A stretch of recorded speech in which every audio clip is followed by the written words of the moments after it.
Now we're going to work backwards and say that like there's a certain price that your market is willing to pay, but probably not above that, and you can work it backwards. So let's just say, for instance, my Chick-fil-A sandwich that I love so much.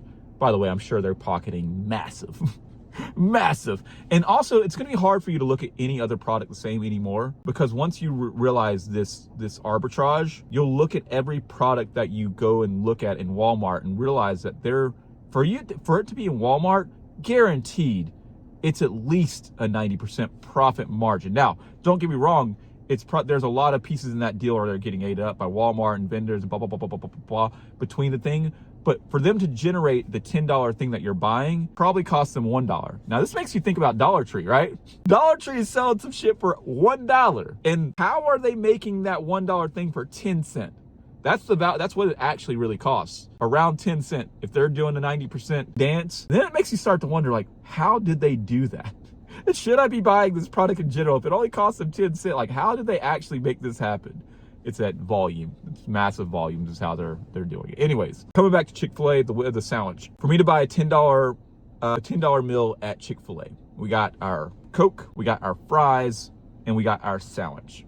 I know in general the entree at Chick-fil-A we'll just call it $5. It's probably like $6, but we'll just call it $5 to make my math easy. The soda and the fries are actually those are other products that have insane profit margins on them, but we'll stick with just the sandwich, okay? So the sandwich is $5. If they're running 90% profit margin on that, or 90%, yeah, like 90% profit margin, it means that they make my sandwich for 50 cents, okay? So remember, we just add a zero. That's all we do. And the question is, like, how are they making the sandwich for 50 cents? And you got to think, like, if they have, let's just say how would they get this to 50 cents, right? So if the goods were $100, right, that they bought, which of course is going to be much more speculative, it would mean that they would need to make 200 sandwiches from the goods. So somehow they figured out how to make a crazy ass deal with the chicken farm or whatever, with chicken farms across, that give them massive amounts of chicken, and bread's not that expensive,